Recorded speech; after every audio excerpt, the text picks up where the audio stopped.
I want to think about this from a kind of a pedagogical standpoint because it's always a question that students have, particularly my black students, because for them, like the idea that race is a social construction doesn't have a whole lot of traction in their lived experience, right? It seems very far-fetched to be talking about race as a social construction when your material reality is your dark skin, your curly hair, your hip-hop garb marks you in a way that could quite literally get you killed.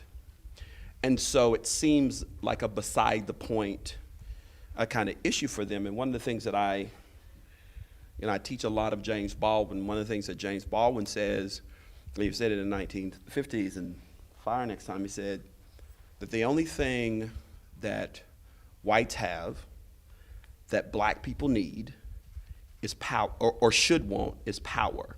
And nobody holds on to power forever. Now, the reason why that is significant in this context and how I teach this and try and make it pragmatic for my students is that what James Baldwin is doing in his critique of kind of whiteness there is really exploding this idea that there is something essential about whiteness that connects it to some kind of intellectual, cultural notion of superiority. That in fact, that at a fundamental level, this is about power and the ways in which power creates these types of categories, and then how these categories then perpetuate certain types of material realities. And so that makes a lot of sense to them, because then they begin to see that their construction as black and how that marks them, but also how they perpetuate that themselves in terms of how they see themselves in relationship to the world. It situates their agency in a very different way. For example, I tell my students that if you were to go to, as a lot of black intellectuals, black scholars, black literary folks go to Africa thinking in this kind of internalized way about race that we have in America, that, hey, I'm going to the motherland, so I'm gonna go to Ghana, I'm gonna go to Nigeria, and I'm gonna meet my brother. And then when they go to these places, oftentimes what happens is the Africans in these spaces treat them as white Americans. And it's for the first time that they realize, whoa, I've always thought of myself as black in a particular kind of way. I've never necessarily thought of myself as American, but I am an American. Mm-hmm. And not only that, but when I move in that space, I am privileged in a very visible, material way. Like even when I ask for things that I don't get it, and I'm like, wait a minute, I'm supposed to have internet. People scramble. Like for real, they scramble. Like, do you need to talk to the manager? Is there anything? And I'm just not used to having that kind of, right? And that comes with being, right, what is considered a wealthy American in this space. They are not seeing me as black, not in the way that I think of myself as black. And so I think it's very important, when you kind of teach that to students who experience blackness in a very visceral, lived experience way, to show them like how those dynamics of social construction actually operate and how portable they are when you move through space. Yeah. Yeah. So this question is for Nancy and for David Roediger.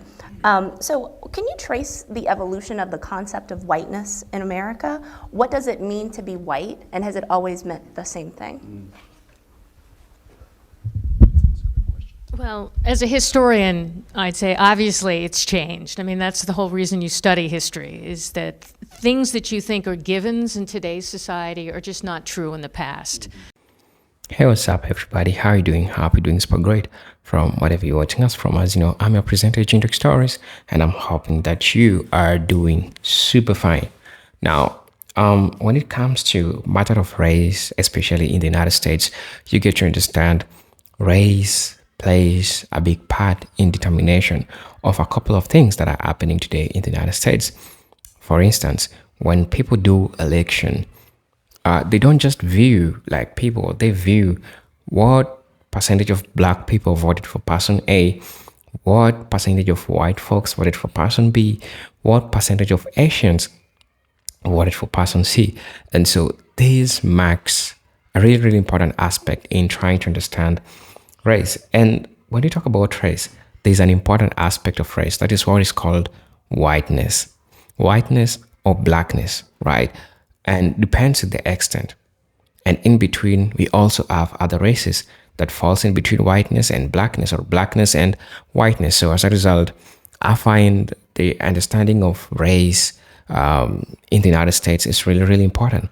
And so we are so much endowed to have this video to get to understand what all these professors are trying to talk about. These are all scholarly, professional people who teach about race and race relations in the United States. As you know, they play really a great part in making us understand all these things that are going on. Now, when we try to define whiteness as a social construct, it is really, really important. Majority of people don't understand the meaning of whiteness, right? The term whiteness and how it is being defined. Majority of people also get it wrong when it comes to understand the matters of race and racism. And so this video is just to help you demystify all these differences that we are having and understanding and having a true knowledge of all these factors. So defining whiteness as a social construct. Now, whiteness, far from being a biological or static identity, is the best understood as historically constructed social category.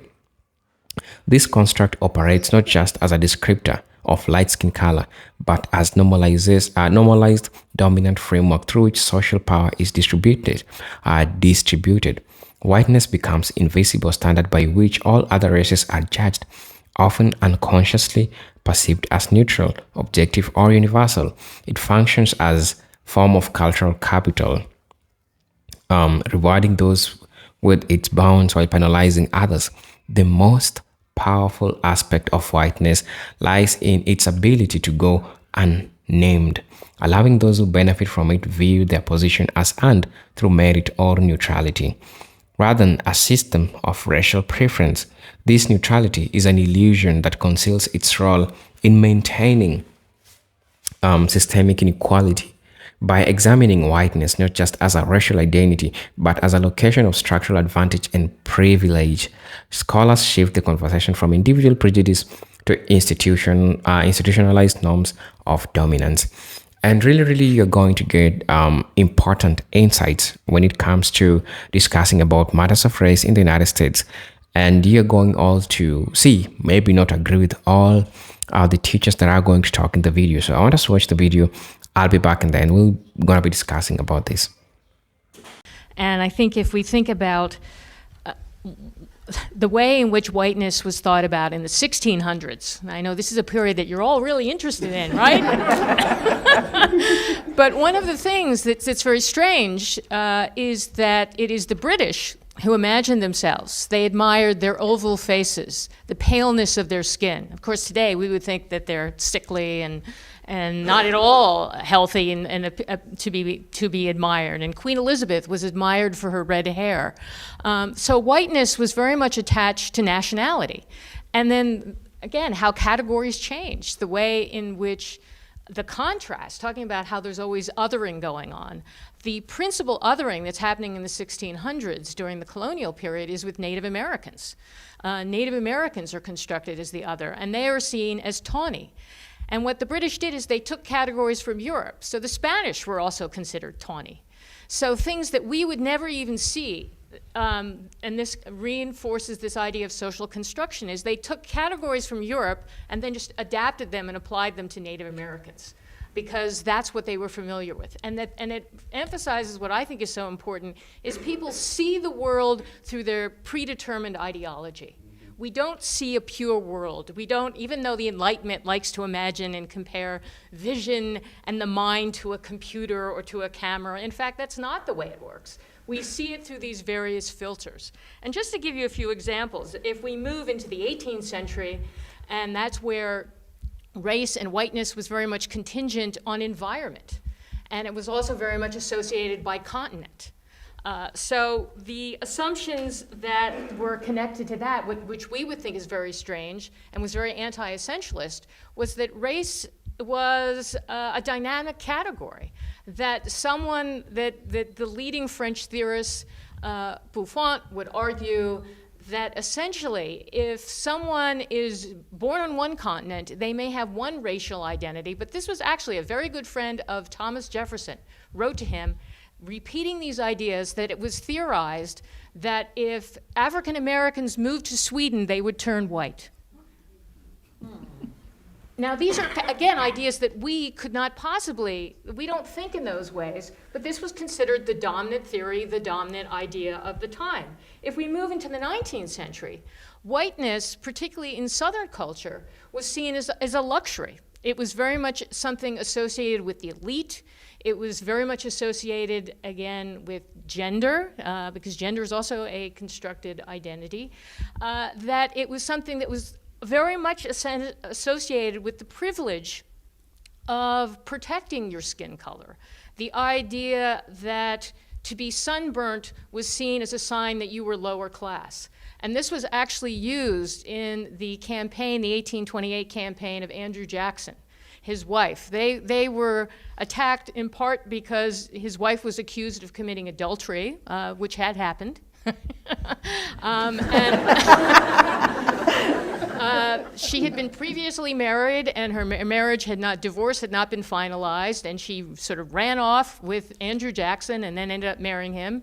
But no one in Tennessee actually cared when they returned, but then it became a campaign issue. But she was also very much ridiculed for her sunburned skin. And this also led to a highly racist attack against her, that an anti-Jackson partisan basically said that she could not conceal her class identity. Not only was she uncouth and sunburnt, but he compared it to the black mistress of a white elite trying to socialize with elites and wearing a white mask.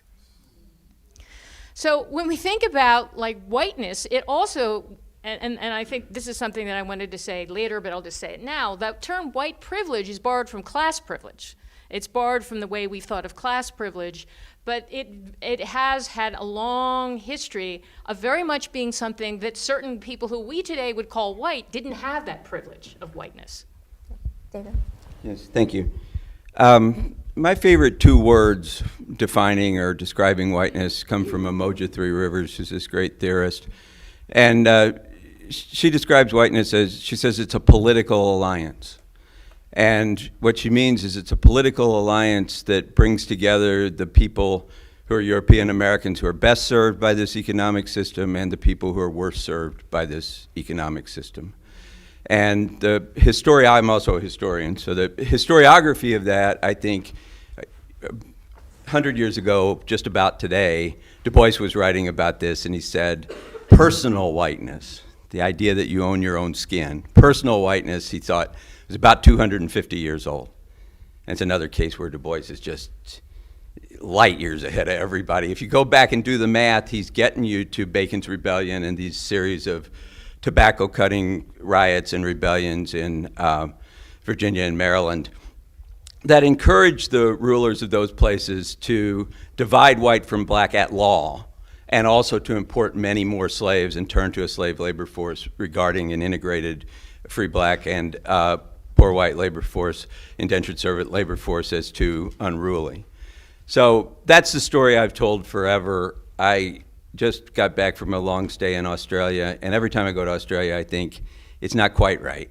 We define black as the other of white in the United States. Australia yields very, very similar white supremacy without any African population, without any slave trade. And so I think we cry out for an account of the development of whiteness that takes settler colonialism seriously. I'd say two other things. Whenever we talk about race in the United States, we have to keep in mind that race always means two things. It means what's ascribed to you, what the cop thinks you are, what the realtor thinks you are, what the landlord thinks you are, what the judge, professor thinks you are. But it also is what you do with that. Patricia Williams says it's ascription and aspiration at the same time. So we're talking, when we talk about whiteness, as how people are categorized, but also then whether they claim that category in a certain way or not in a certain way. And then lastly, and most difficult, and I'm glad you mentioned Baldwin, whiteness is a way that misery gets dealt out to people of color, but it's also a way that misery is accepted by whites, and particularly by poorer whites. So I think it's all of those things. Alluded to it a little bit already, but Richard, since you are the legal scholar here, I wanted to ask you about the legal construction of race. What does that mean that race is a legal construct, and can you outline the ways that race has been legally inscribed into American society in particular? Wow. How do I love thee, let me count the ways. Start in 1790, when a very early Congress, one of the first congresses, figured out that the United States, that the young nation was really kind of going to be the hot party in town. A lot of people were going to want to immigrate here. It was beautiful. It was rich. It was largely uninhabited. There was plenty of space for almost anyone. So what kind of people would the new nation like to have coming in? They then passed in 1790 the Naturalization Act of that year, which limited acquisition of United States citizenship to free white people. That was it. If you were a free black person or a free Asian person, or I guess a free Latino person like me, you could not acquire U.S. citizenship. If you were born here, well, lucky you, you were a U.S. citizen by birthright. But otherwise, the whole rest of the world was barred from coming to the United States and being citizens. Believe it or not, that statute stood basically unaltered for 160 years, regulating the composition of the U.S. population, the faces and the accents and the sounds and the smells of the food and so on that you meet as you walk on a typical street in an American city. Free white people only, the rest, no way. A little later, the southern states got particularly interested in family relations, so they added more details to marriage law, and enacted regulations about who could marry whom. Under the first statute, the naturalization statute, American courts for 160 years had to figure out in naturalization petitions whether this particular person, who might be half Canadian and half Syrian, or from the Caucasus region of the Middle East, and who is arguing that on that basis I must be a Caucasian, whether those people were white enough to qualify for naturalization. In most cases, they said no. But the South really got fancy about who was white and capable of barred from marrying a non-white person. And you all probably know about the one-drop rule and miscegenation statutes that lasted on the books until 1967, when a famous case decided they were unconstitutional. I wonder what was that case. Anyone know? Got it, Loving versus Virginia. Excellent.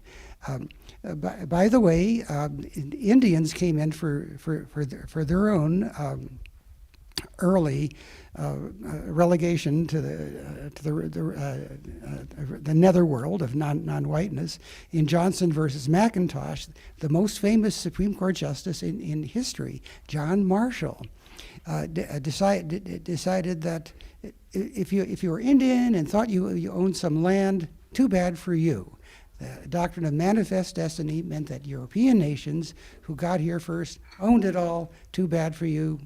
Get lost or go live in a reservation somewhere. So yeah, the law has played a significant part in determining who is white, who is non-white, who can marry, who cannot marry, who can live with the rest of us in our cities and the like.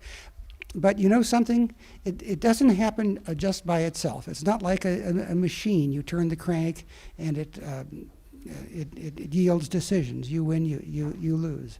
We have been responsible for those laws, those appalling laws that I just mentioned, and dozens more that help create who's one up, who's one down, who's white, who's not, who can come here, who can't. So we've seen that whiteness is a social construct and it's a legal construct. David, how is it a cultural construct? How has whiteness been inscribed in American popular culture? Oh, wow. Wow. Let's think about it.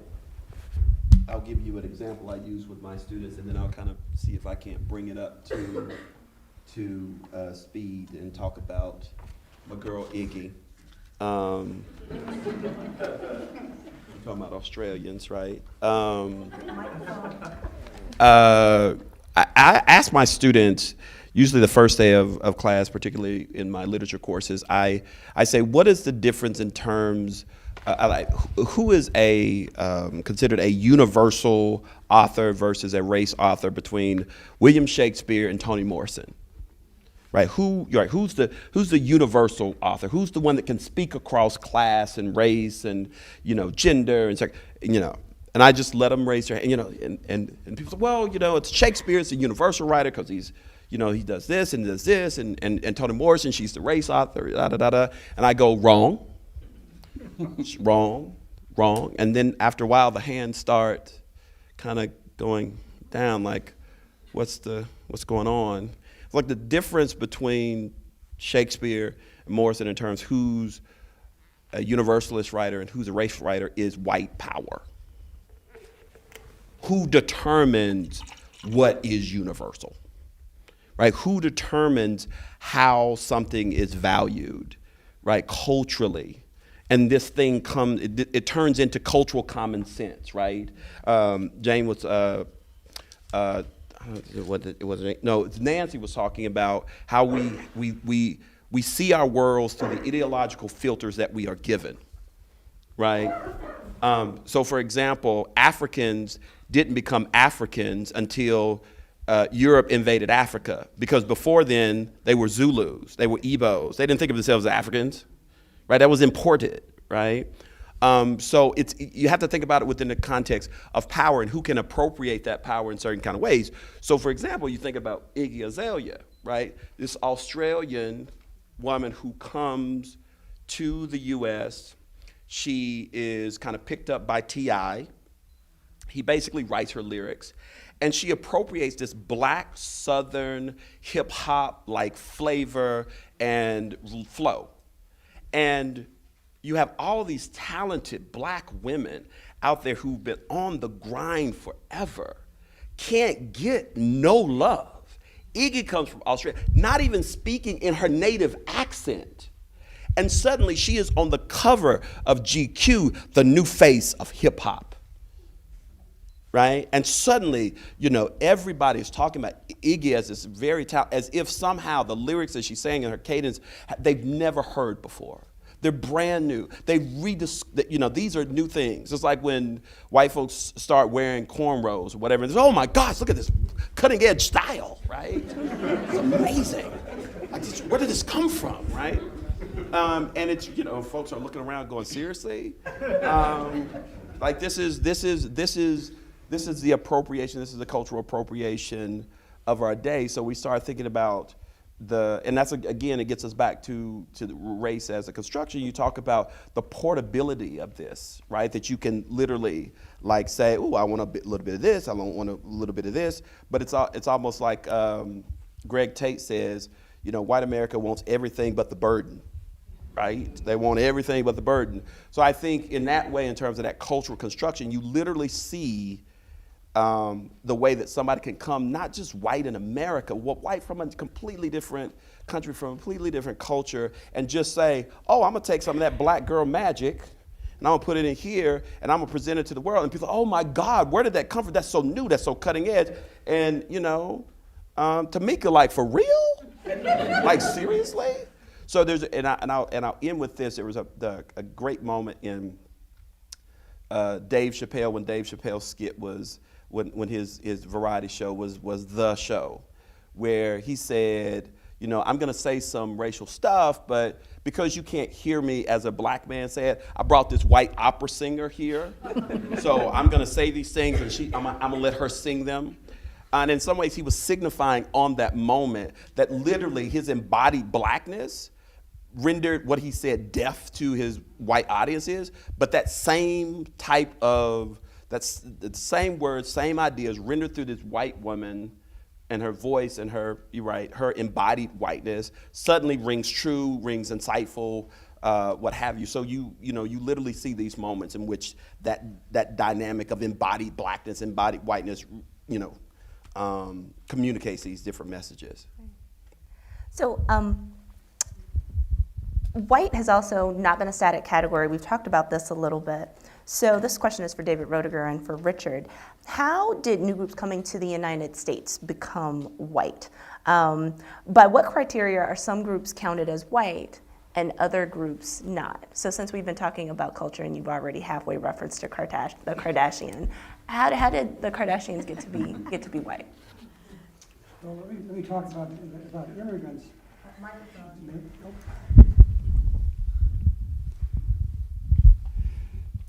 The really interesting cases for my money were the huge waves of immigrants from southern and Eastern Europe who arrived in this country starting in the early years of the 20th century, usually through Ellis Island.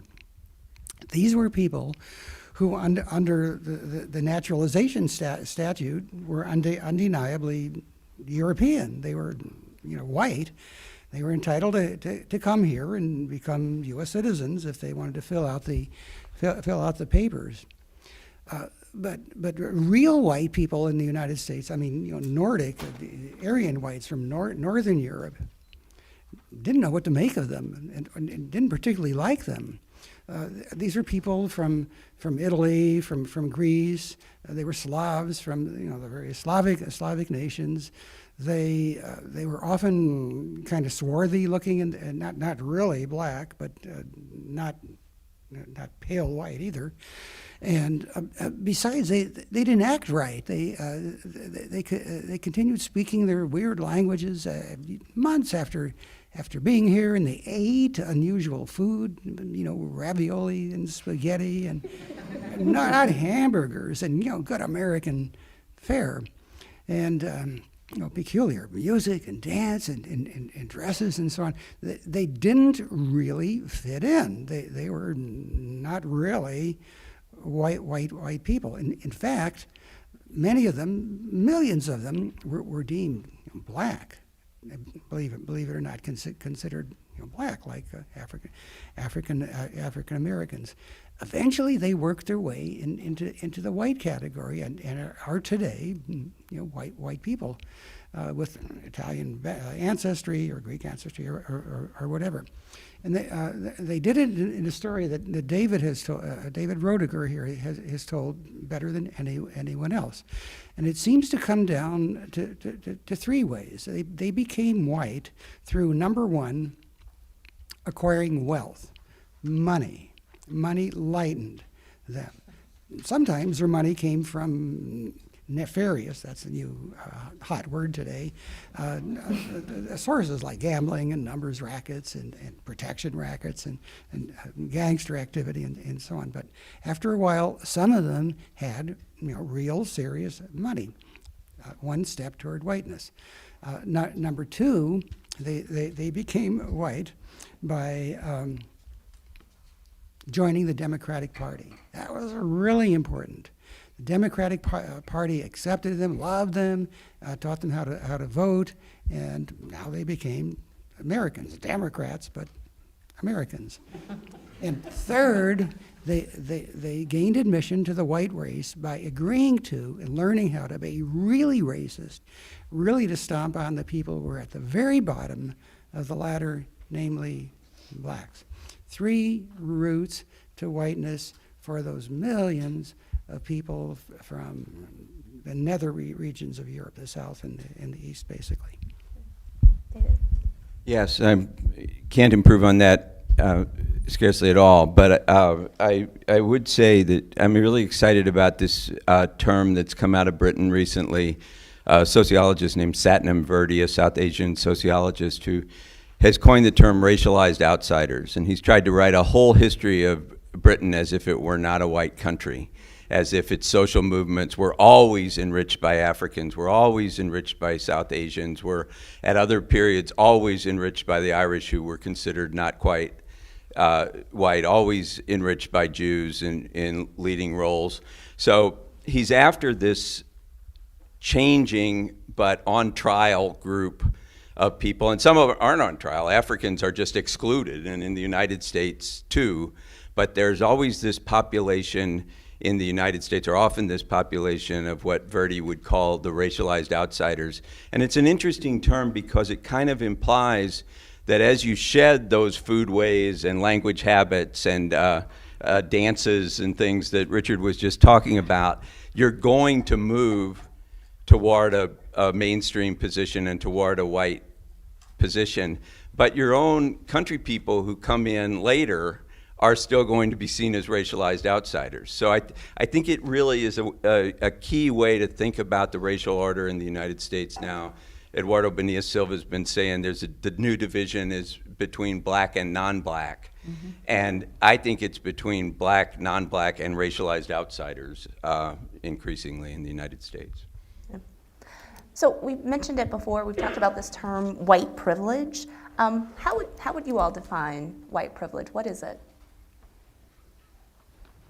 I would give examples. Mike. I would give examples, not a definition. White people are rarely challenged in stores and suspected of being shoplifters or people who shouldn't be here. People of color frequently have that experience.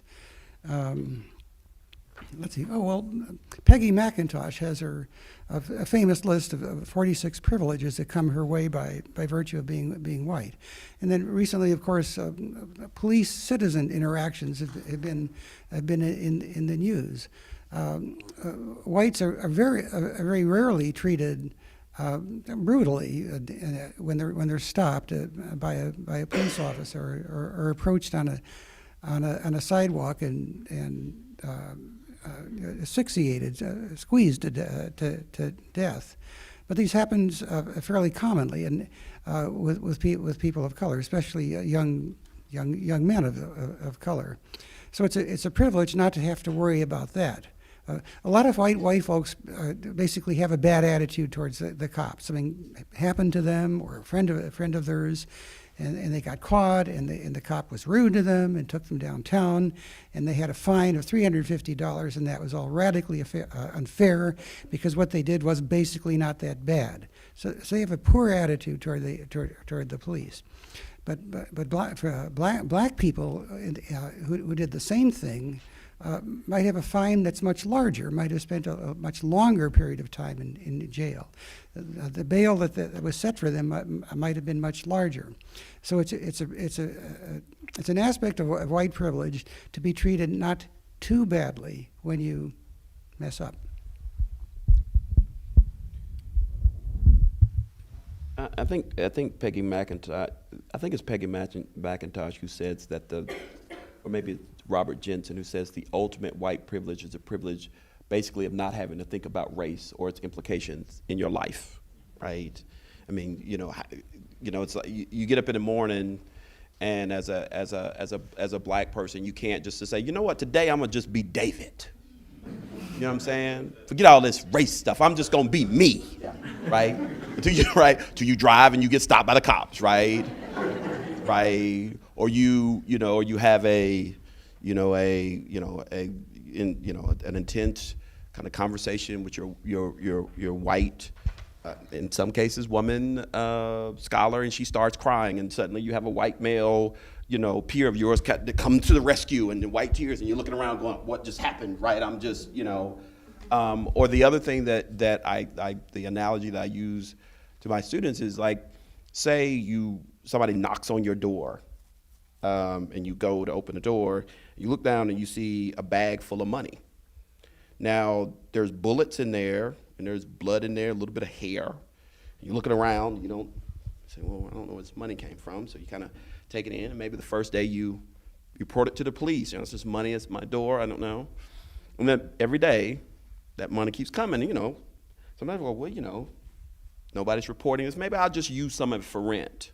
Maybe I'll just use some of it for Christmas, and I'll take some of it back. But every day you get this kind of freedom. Now, there's maybe some nefarious things going on because you see the blood, the bullets, and everything, but you don't ask any questions. Sometimes you try to do the right thing to turn it in. Now, on the flip side, Tyrone and Tamika are getting a bill, right? They're getting a bill in the mail. It says, look, you owe $50,000 on this new Ford Explorer. That's right, I've never bought a Ford Explorer. It's like, no, but your name is on here. This is your social security number, right? And you're gonna have to pay this. And you keep going like, well, wait a minute. I'm running up these debts, and I'm trying to keep up with my own bills, and I keep getting this debt and this debt and this debt, right? So on the one hand, you have somebody that's getting all of this stuff that they haven't earned. On the other, this person is having to pay. So then when the one confronts the other, says, look, all that money you've been getting, that's my money. They say, look, I didn't know. Right? So like, yeah, you didn't know, but you spent like $200,000. Like you didn't know, but you spent the money. So how about you give me back that money? It's like, wait a minute. How about we do this? How about I not take the money anymore? And we're good, right? That's called neoliberalism, in case you know the definitions, right? So that's white privilege, right? That James Baldwin says. When they would sometimes, these whites would sometimes take me into the basement of these precincts, and they would tell me their deep secrets because they knew that even if I spoke I told some people later on what they said, they would not believe me because they would know that what I'm saying is true. I want you to get that. They knew their secret was safe with me because they know if I spoke them out in public, nobody would believe me because they would know that what I'm saying is true. Do you guys get the paradox?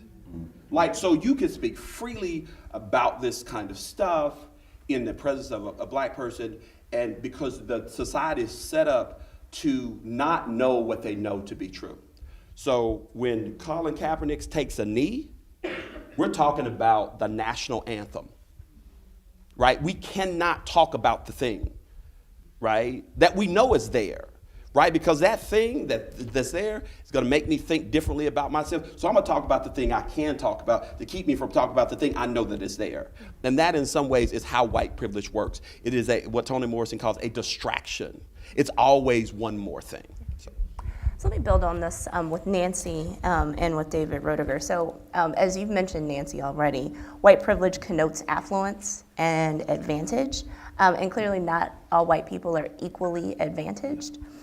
So what does white privilege mean for those who are economically disadvantaged? That's a great question. Yeah, I teach a class called Crime, Conspiracy, and Courtroom Dramas. It's my approach to legal history. And, I have my students look at, who's on death row? It's poor people, poor whites, poor blacks. And I think one of the things we have to be always conscious of, and since I'm also a feminist, I'm very conscious that white privilege doesn't work for me the same way it works for Donald Trump. So I think what we have to be conscious of, and since when I went through graduate school, there was a great attention paid to race, class, and gender, that these things are constantly interacting and intertwined.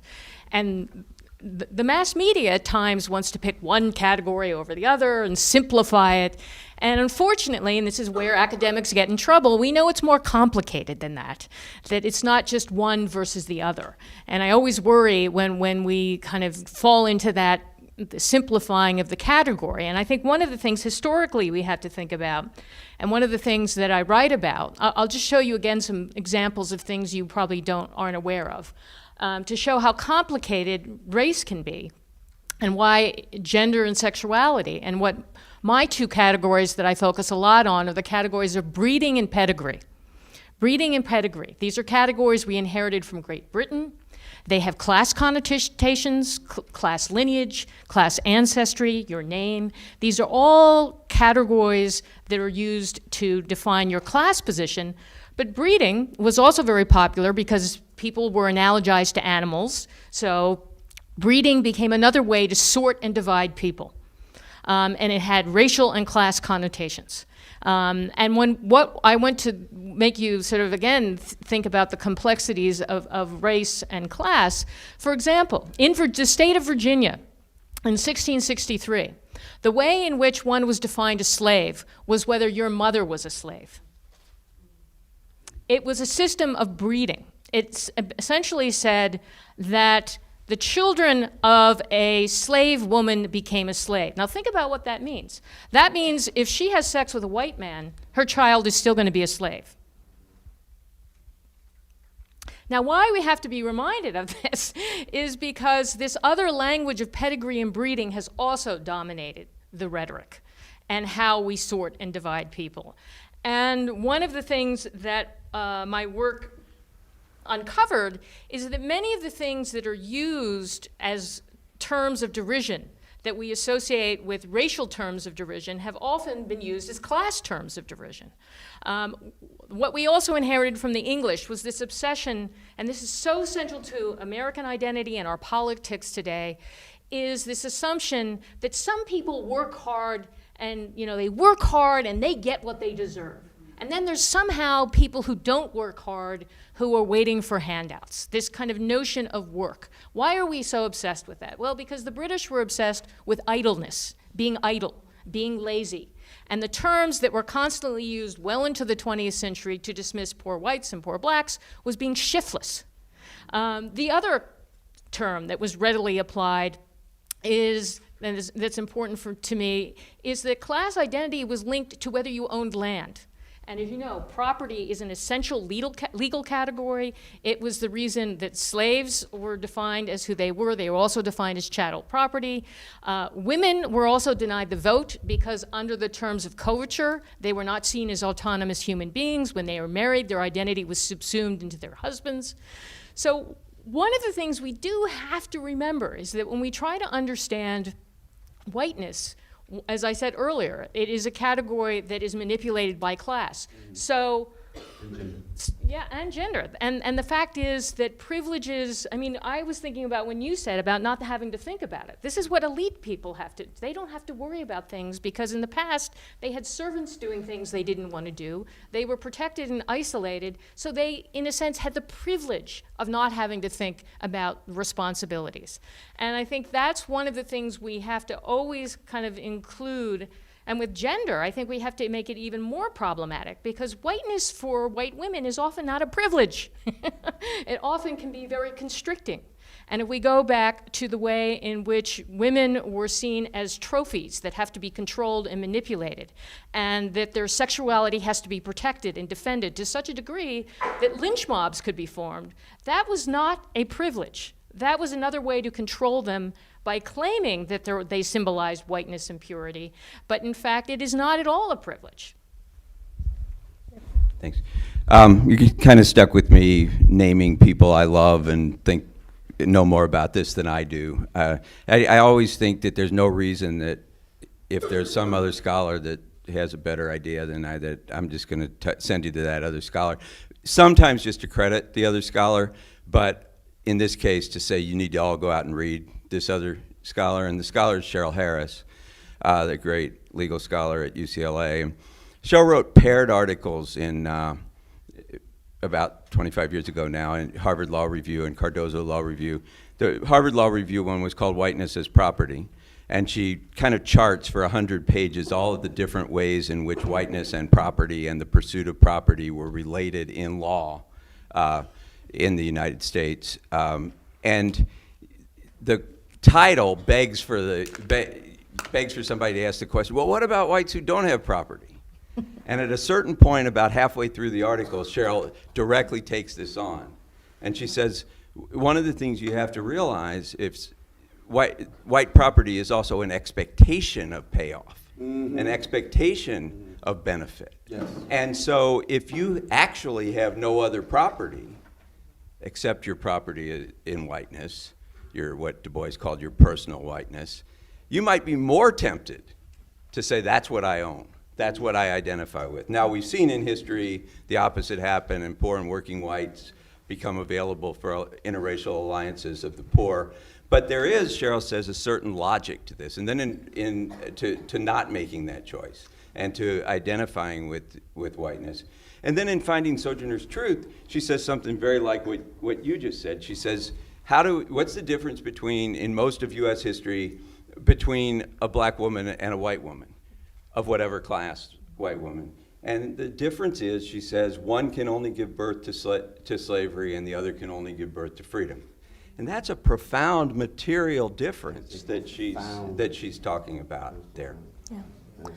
So we've been talking about privilege, but Jane, we know that there's polling data that suggests that there are whites who think that they are discriminated against because they are white. So what do these respondents mean when they say that they're being discriminated against because they're white? And how does that perception correlate with other attitudes? I believe the most recent study out about this was done by the National Public Radio along with I think it was the Robert Wood Johnson Foundation and the Harvard School of something. And I can't remember. It's a Harvard school, though. So you think it's good quality data. And it probably is, in the sense that whites in this study, they're very infrequently asked about their experiences with discrimination. Usually those questions are given to people who are more likely, who have been thought to be victims of discrimination or on the receiving end. Just to clarify the question, and this was, I think, just October of 2017, didn't ask if you were personally discriminated against. It asked whether whites, if there was discrimination against whites in America, what proportion do you think said yes to that in 2017 now? We don't have good historical data. In other words, by historical data, I mean like 2 years ago. We don't have good data over time. It's 55%. Okay, so 55% of whites say that there's discrimination against whites in America, but a much smaller proportion say that they themselves experienced it. They think that it exists, but they did not think. Much smaller proportions, less than half, across a variety of things, in a store, at school, in a job, trying to rent a place.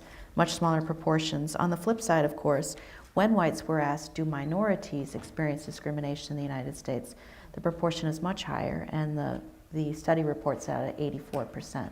So despite the fact that you might think it's a relatively large number, but then at the same time, this is a different America. And I think within the context of thinking about this, the idea of white privilege, and this goes back to something David said, it's not having to think about it. I just want to give you an example from politics in 2008. You remember the good old days in 2008? I remember when Cindy McCain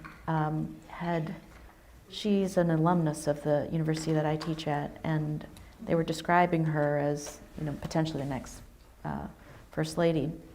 But they also described Michelle Obama as the next black First Lady, and the possible black First Lady. You would never hear Cindy McCain described as a white First Lady. You would never hear us say, well, a man named Donald Trump is the white candidate for president. Whiteness requires no modifier. And because it is and therefore being the default category is part of what that white privilege is. You can say you're American, you don't have to say you're Asian American.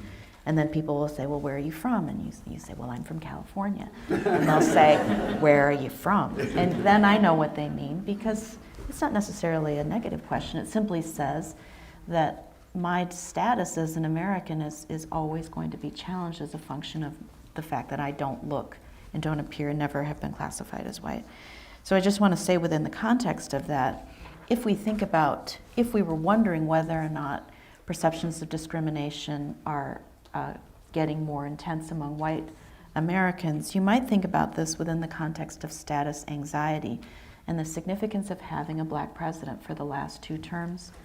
And in this case, status anxiety comes from what? Status anxiety usually comes under situations where an established order, a well-established order, is undergoing change. If white privilege is under, if not attack, at least is shaking a bit, one could argue that that is a sign that there is significant change in the social structure coming. And the biggest example of that would be that the person at the very top of not only the United States government, but the Democratic Party was a black man for 2 terms. So the way to think about status anxiety, and in particular, how and when an established order is threatened, is to imagine the Southwest Airlines A130, A31 to 60. You've all gotten your boarding pass. This happened to me in fact, just yesterday. Printed my boarding pass. I'm B22. I'm like, I'm B22. But I know that I'm B22, and at least I'm ahead of C40, right? So that I'm like, all good, we get on the plane. Then they tell us it's a well-established order. Everybody knows what their number is, and they say, hey, what are you? Oh, I'm B19, I'm ahead of you. It's a well-established order, and then once we're on the plane, there's something wrong with something in the bathroom, so they make us all get off. And then they tell us, we're just gonna get on again. Mayhem ensues, right? Because you're like, but I was B26 or 22. And then everybody says, no, I was A5. I was actually the first in line. So when a well-established order is disrupted, when the rules are there, the rules begin to go away, and everybody in A thinks that I could end up at the back of the plane in a middle seat, then they begin to get concerned. And so if it isn't a privilege, but it's necessarily a place and a location, when whiteness, or when the privilege is threatened, that well-established order is then creates anxiety and creates, in many cases, animosity. I want to turn to David Eichhardt and ask some more questions about gender. It's already come up. But in what ways, what are the connections between whiteness and masculinity? And then how does that complicate our understanding of gender equality broadly? Now ask that one more time. So, in what ways, what are the connections between whiteness and our notions of masculinity? Yeah, whiteness and our notions of masculinity.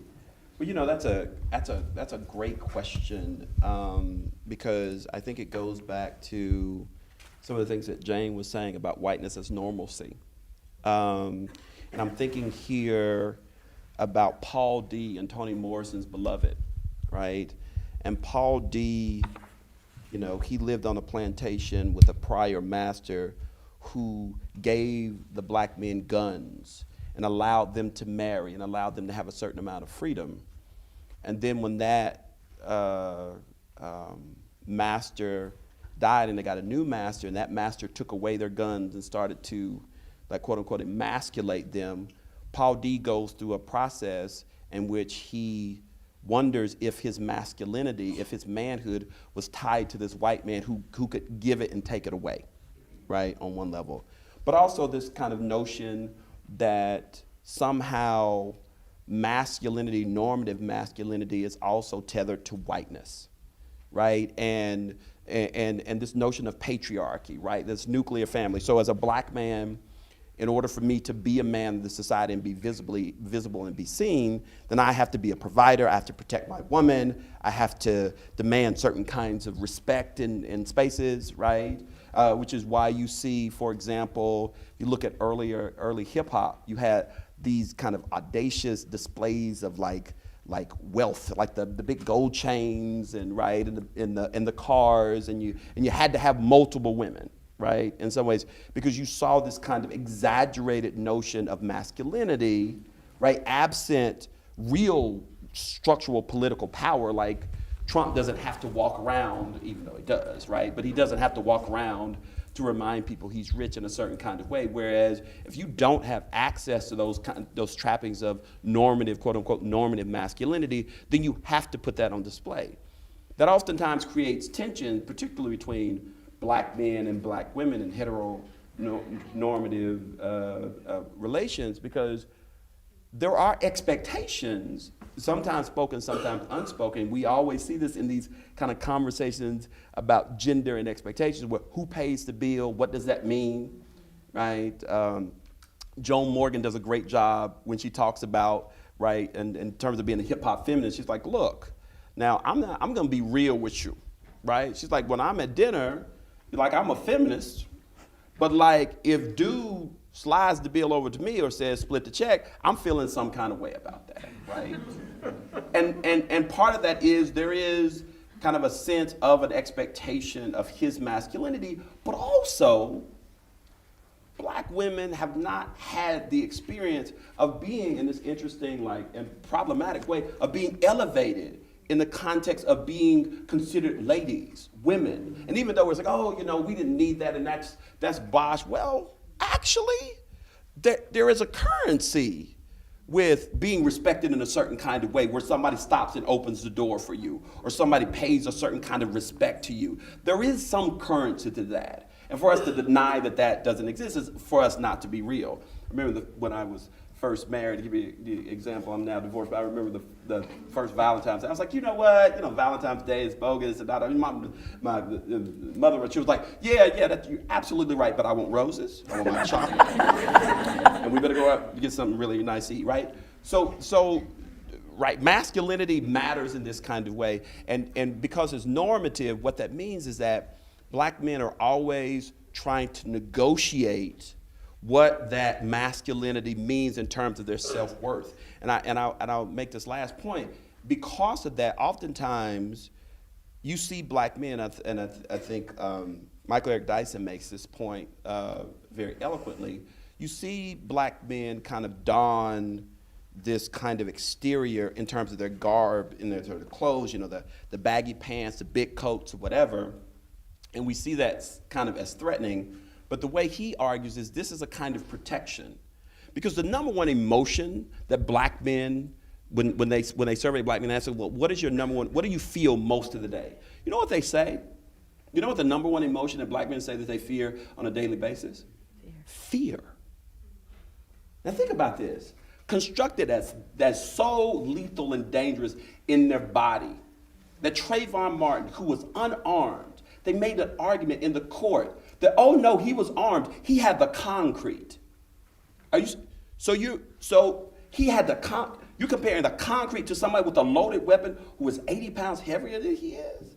Like, that's how lethal our bodies are constructed? Well, if that's the case, then I'm a walking bazooka, which means that any type of violence that is enacted upon me to contain me is always already justified. Right? And so to kind of think about that construction of fear, right? And the ways in which, America looks at black men and how we're kind of negotiating our masculinity, they're not going to be able to see my beautiful son and his complexity and his sensitivity and his insight. All they're going to see is kind of an exterior, a threat.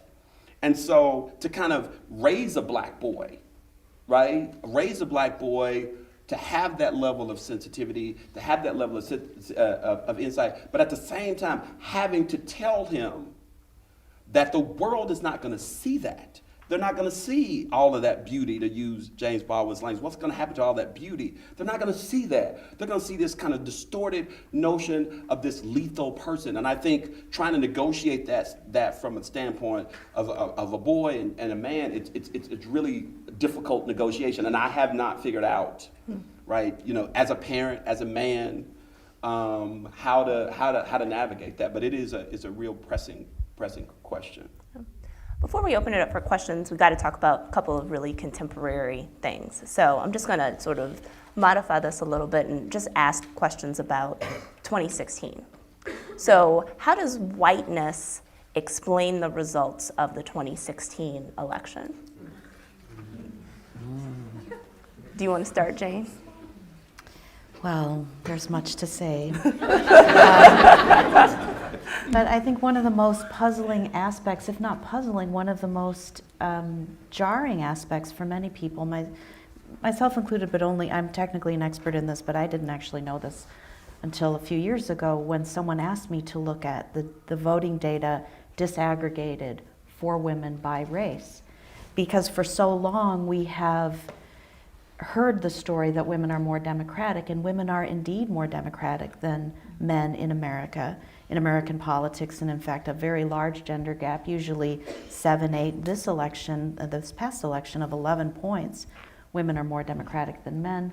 You probably heard about the results of the election, the governor's elections in particular, in Virginia and New Jersey, where Democrats won in both of these locations, and the storyline is what? Who made that happen?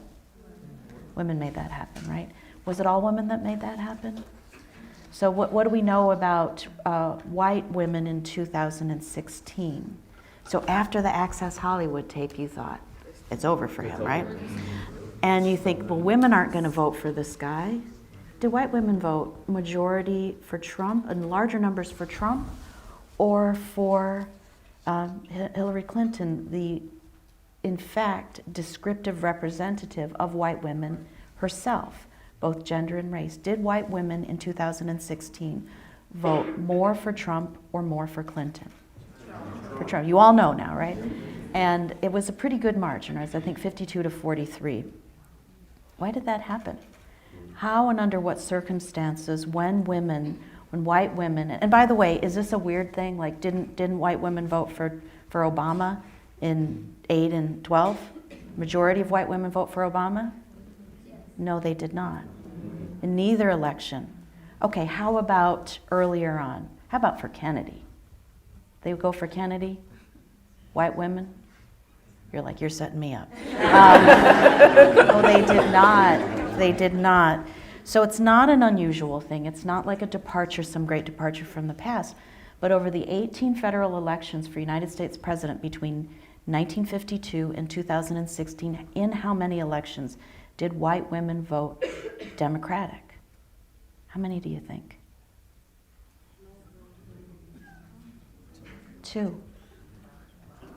Right? What were they? They had to be blowouts, right? Or they had to be someone special. 64, it was a blowout, Crazy Bear, Goldwater. You might have thought that was going to happen in 16, but it didn't. And also in 1996, William Jefferson Clinton, majority of white women vote for Hillary Clinton's husband. And those are the only 2 elections in which that is the case. But then you have to ask yourself, if gender is a category of analysis and a state of relative deprivation in a gender hierarchy where men are on top in terms of who's more powerful and women are below that, why do white women behave so differently? Right? Why is it that when Donald Trump extends his hand, he's got a velvet glove on, it's probably red, and underneath it, after the Access Hollywood tape, he reveals it's the iron fist of patriarchy. White women still go there. Why do they go there? Why don't they take the extended hand of their gender and race representative? They do not.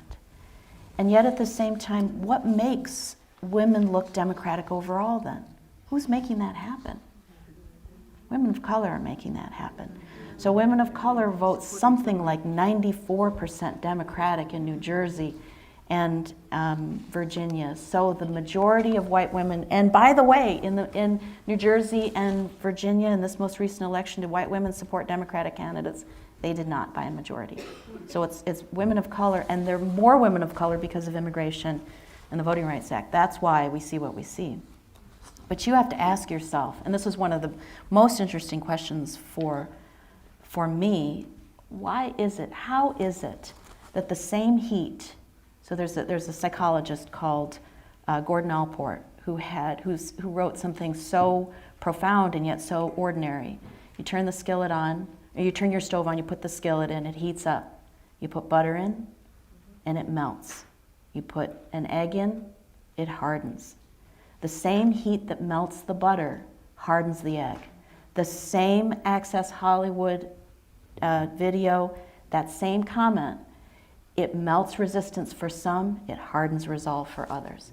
I think that is one of the critical observations of American politics today, and why race and gender need to be analyzed together.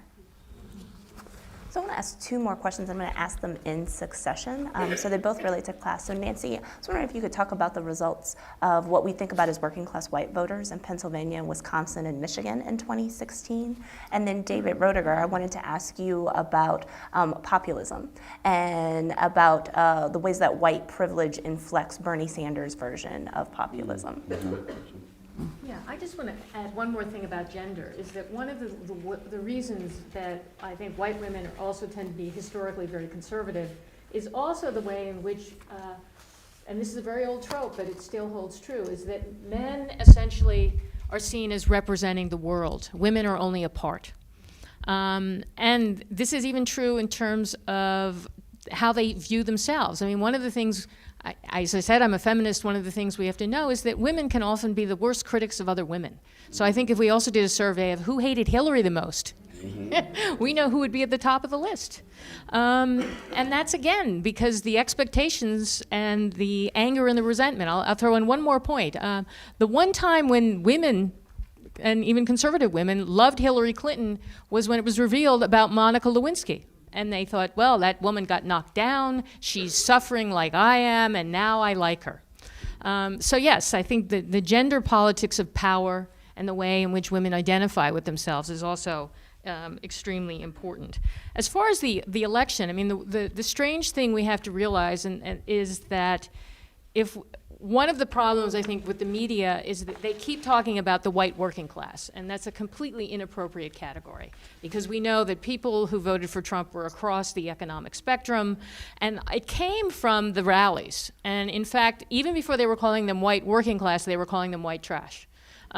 Because of the men in the caps and the incident where a white man, punched a black man who was with who was protesting.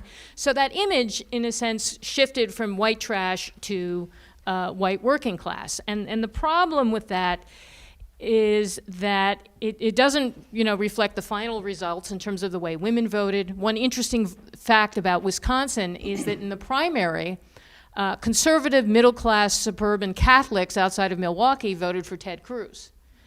It was rural Americans who voted for Trump. And that's actually one of the things that I think is really important dynamic for understanding this election is the urban-rural divide. And then that gets overlain with a political ideology of cosmopolitan versus provincialism. And that's sort of another trope that we have to kind of throw into the complicated way identity is located to place and location, and the way in which that also defines one's race and also defines one's class identity. Because many people, even if it's not true, even if they're living in small towns that are dying, they still have a romantic idea of like Main Street USA. And that somehow, if we think about the rhetoric, I thought this is also one really interesting observation. We know the Tea Party, which has been alluded to, used the rhetoric that they wanted to take their country back. Well, where had it gone? They felt it had been stolen from them. The Trump camp voiced a similar critique where they described themselves as being disinherited. And that brings us back to this idea that certain people imagine that they have inherited America and have more rights to it, more claim to it than other people. And this applies across the board in terms of race, in terms of ethnicity. And I think this is sort of another complicated way we have to think about identity and not sort of think of Trumpites as just white working class. Hello, Safam. How you doing? I hope this all was so much educative. So, something important, really, really important that we need to have a look at. Sometimes when we talk about whiteness or generally different races, we don't just view whiteness in a vacuum. We always have to compare and contrast it with other factors. And when we try to compare it and contrast it, we use what is called historical origins. What's the origin of whiteness? Where can we locate it in history? The concept of whiteness did not emerge in a vacuum. It was formed and solidified during the age of European colonization and Atlantic slavery. In early colonial America, European settlers from different national and ethnic backgrounds, talk about Irish, German, English, Italian, were not initially seen as homogeneous, white group. However, as the need to justify American enslavement and indigenous dispossession grew, colonial powers began crafting legal and social distinction that grouped all Europeans into the category of white. This racial distinction allowed elites to divide laboring classes and prevent solidarity between poor white and enslaved Africans or Native Americans. In this context, whiteness was constructed not only as a racial identity, but as a tool of social control. Its historical utility was clear. It served to protect elite property interests by granting marginal material privileges to poor whites in exchange for their complicity in racial hierarchy. And I think this tries to talk about the Bacon's Rebellion, how the elites used or weaponized whiteness to secure all they had. And I think somehow, somewhere, this is still happening in the United States. You just have to get to look and check how all these things happen. I'm also going to be talking about the legal invention of whiteness. Whiteness was not just a social identity, it was codified into law. Across the 18th and 19th centuries in the United States, various court decisions and legislative acts formalized who could be considered as white, often determining who had the right to vote, own property, immigrate, or become a citizen. For example, the Naturalization Act of 1970 restricted citizenship to free white persons, thereby excluding Native Americans, Africans, and later Asians. In numerous court cases, such as the Ozawa versus United States, which happened in 1922, and Third 5 and United States, 1923, individuals of Japanese and Indian descent were denied naturalization because they were not considered white, right? Under prevailing scientific or common sense definitions.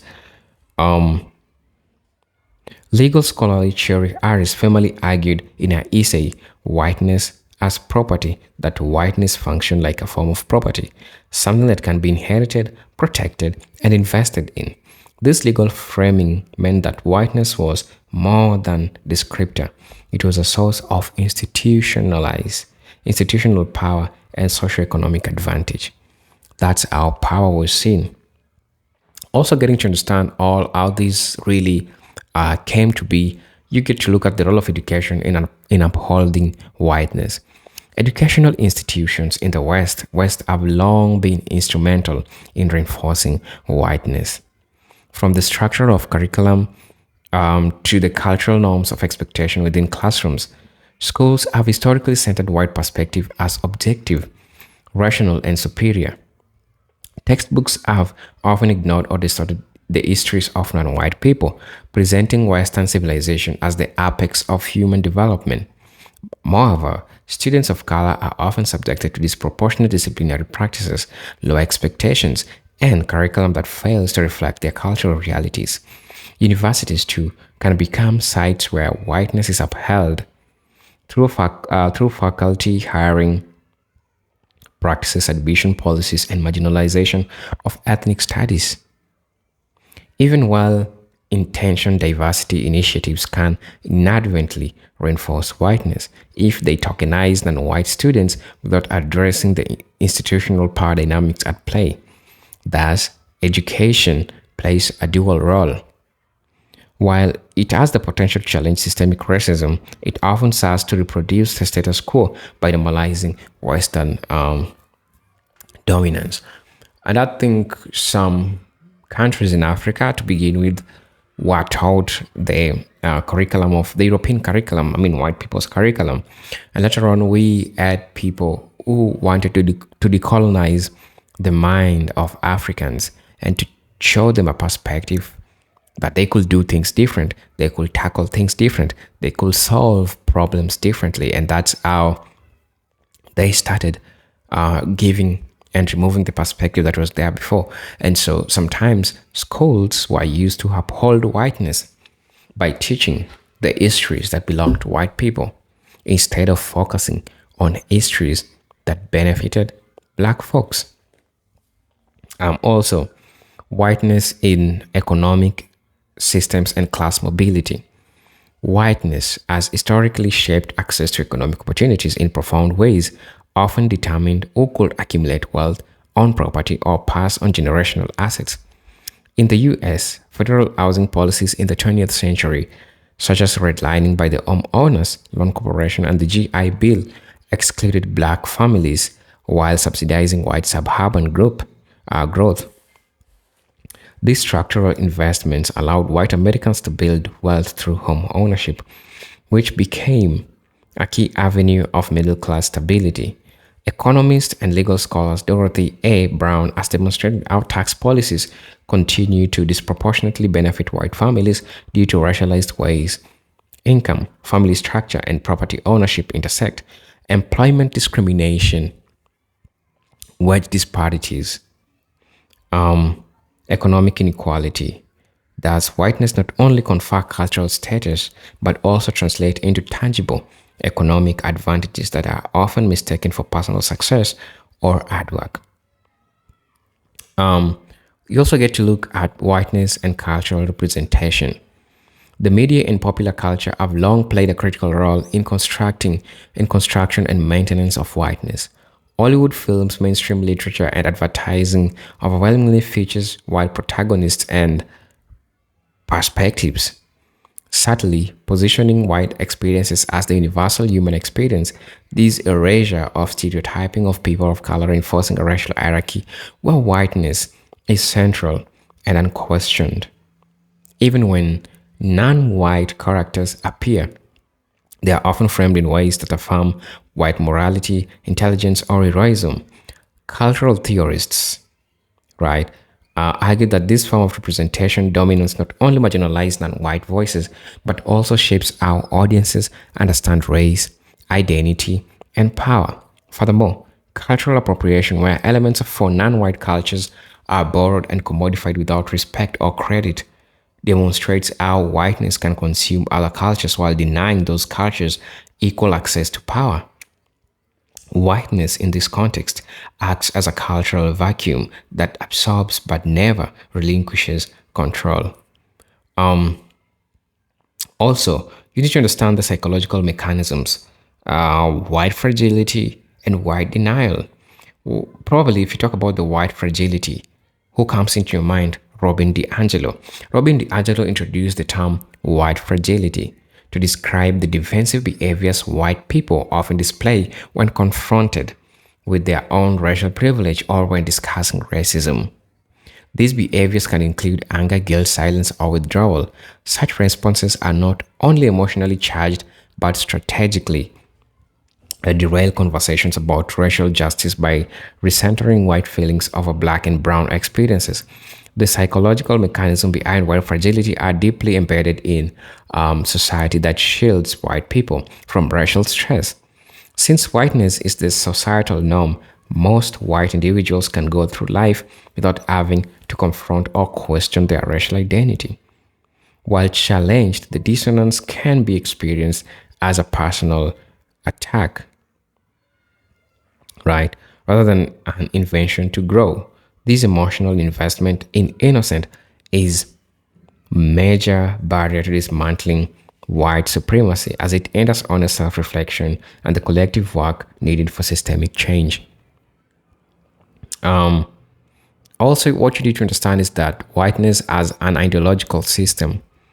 Beyond individual identity or legal status, whiteness functions as ideology, a coherent system of ideas, values, and norms that shape how people understand the world and their place in it. This ideology justifies racial inequalities by attributing them to cultural deficits or individual failing rather than structural forces. It tells a story of meritocracy, colorblindness, and fairness, even as it benefits from and perpetuates inequality. Whiteness also creates an us versus them narrative, where white identity is implicitly tied to law, order, civility, and reason, while non-white identities are associated with chaos, criminality, and emotion. These ideological binaries serves to rationalize discriminatory policies and social arrangements, making them appear natural or necessarily. Dismantling the idea of power whiteness requires not only exposing its falsehood, but also constructing alternatives, narratives rooted in equity, shared humanity, and historical truth. These are presented Generic Stories, and I'm hoping this was so much educative and helpful at the same time. So thank you, and see you in my next video.